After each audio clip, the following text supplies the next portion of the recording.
கிறிஸ்துவுக்குள் மிகவும் பிரியமானவர்களே, தினம் ஒரு தூதன் மொழியாக உங்களை சந்திப்பதிலே பெருமகிழ்ச்சி அடைகிறேன். இந்த நாளில் லூக்கா எழுதின சுவிசேஷம் 8வது அதிகாரம் 50வது வசனம்.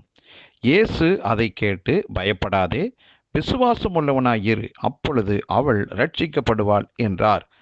ஜெப ஆலய தலைவனுடைய வீட்டிலிருந்து ஒரு செய்தி வருகிறது. அந்த தலைவனுக்கு, உன் வீட்டிலே உன் மகள் மரித்து போனால் போதகரை வருத்தப்படுத்தாதே என்று. என்ன நோக்கத்திற்காக இயேசுவை இவன் தேடி போனானோ அந்த நோக்கம் அப்படியே டோட்டலாக தோல்வி அடைந்து விட்டது. தன்னுடைய மகள் எப்படியாவது பிழைக்கணும் என்று சொல்லி முயற்சி எடுத்து இயேசுவை சந்திக்க போனான். ஆனால் என்ன ஆயிற்று? காலதாமதமானது நிமித்தமாக அவள் இறந்து போயிட்டா. அந்த நியூஸ் தான் அவனுக்கு வருது. அப்போது அந்த நியூஸை கேட்ட உடனே ஆண்டவர் சொல்கிறாரு அந்த மனுஷனை பார்த்து, பயப்படாத, விசுவாசம் உள்ளவனாயிரு என்று. அப்பொழுது உன்னுடைய விசுவாசம் உன்னுடைய மகளை உயிர்ப்பிக்கும் என்ற அர்த்தத்தில் ஆண்டவர் சொல்லுகிறார். இன்றைக்கும் இந்த வார்த்தை கேட்டுக்கொண்டிருக்கிற உங்களுக்கு இன்றைக்கு ஒரு அதிர்ச்சிகரமான ஒரு செய்தி. அதாவது, நீங்கள் எந்த ஒரு விஷயத்துக்காக காத்திருந்தீங்களோ அந்த விஷயத்தில் எதிர்மறையான ஒரு தகவல் வருகிறது. ஆகலை, முடியாது, அவ்வளோதான், முடிஞ்சு வச்சு அப்படிங்கிறதான எதிர்மறையான ஒரு தகவல் வருகிறது என்று வைத்து கொள்ளுங்கள். இப்படி உங்களுடைய வாழ்விலே நீங்கள் விரும்பின விஷயத்தில் எதிரான தகவல்கள் வரும்போது, செய்திகள் வரும்போது, நீங்கள் பயப்படாதீங்க. ஆண்டவருடைய வார்த்தை இன்னைக்கு உங்களுக்கு வருகிறது, விசுவாசம் உள்ளவனாயிரு என்று. எந்த விஷயத்தில் நீங்கள் தோற்றுப்போன சூழ்நிலையில் மனக்கலங்கத்தோடு எனக்கு வந்த செய்தியை நிமித்தமாக மனசு உடைஞ்சு போச்சு என்று சொல்லி நீங்கள் கண்ணீர் சிந்தக்கூடியதான ஒரு நிலைக்கு தள்ளப்பட்டிருக்கலாம்.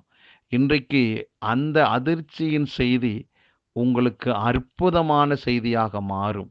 பயப்படாதீங்க, ஆண்டவர் இன்றைக்கும் உயிரோடு தான் இருக்கிறார். ஆகவே எல்லளவும் கவலைப்படாமல், கர்த்தர் எனக்காக ஆண்டவர் ஒரு காரியத்தை செய்வார். ஆம், எனக்கு இந்த துக்கம் சந்தோஷமாக மாறும் என்று சொல்லி வனாந்தரத்தை போல இருக்கிற இந்த நிலை செழிப்பான வயல் நிலமாக மாறும் என்ற விசுவாசத்தோடு நீங்கள் காத்திருந்து பாருங்க. ஆண்டவர் மேலே, ஆண்டவருடைய நாமத்தின் மேலே, ஆண்டவருடைய வல்லமையின் மேலே, அவருடைய வசனத்தின் மேலே நீங்கள் விசுவாசம் உள்ளவங்களாக இருந்து பாருங்க. நிச்சயமாக கர்த்தர் உங்களுக்கு சொன்ன வார்த்தையின்படி ஒரு அற்புதம் நடக்கும். ஆகவே இந்த நாள் உங்கள் வாழ்விலே அற்புதமான நாள். ஆம், அதிர்ச்சி அற்புதமாக மாறுகிற நாள். ஆகவே பயப்படாதீர்கள், கர்த்தருக்கு நன்றி சொல்லுங்கள். உங்கள் துக்கம் சந்தோஷமாய் மாறும். நல்ல பிதாவே, இந்த நல்ல வேலைக்காக நன்றி. ஜெபாலய தலைவனுடைய வீட்டுக்கு இருந்து வந்ததான செய்தி அதிர்ச்சிகரமாக இருந்தது. நீர் அந்த மகனோடு கூடவே இருந்து பயப்படாதே என்று சொல்லி அவனுக்கு தைரியப்படுத்தி அவனுடைய வாழ்விலே ஒரு அற்புதத்தை செஞ்சீங்க. மரித்து போய் இருந்த அந்த மகளை அவங்க வீட்டுக்கே சென்று உயிரோடு எழுப்புனீங்கப்பா. அதே போல் இன்றைக்கு எங்கள் வாழ்விலே எந்த காரியத்துக்காக காத்திருந்தோமோ அதில் ஒரு எதிர்மறையான அதிர்ச்சியான தகவல் வருகிறது என்றால் அதில் நீங்கள் ஒரு அற்புதமான ஆச்சரியமான காரியத்தை செஞ்சு எங்கள் வாழ்க்கையில் சந்தோஷத்தை நீங்கள் உண்டாக்க போகிறீங்க. இன்றைக்கு நீங்கள் கொடுத்த இந்த தூதுக்காக நன்றி. இதை கேட்டுக்கொண்டிருக்கிற எல்லாருடைய வாழ்விலும் மகிழ்ச்சியும் சந்தோஷம் பழுகி பெருகட்டும். எல்லாரும் மகிழ்ந்து களி கூறுவார்களாக. ஒவ்வொருவரை வாழ்த்துகிறேன், ஆசீர்வதிக்கிறேன்.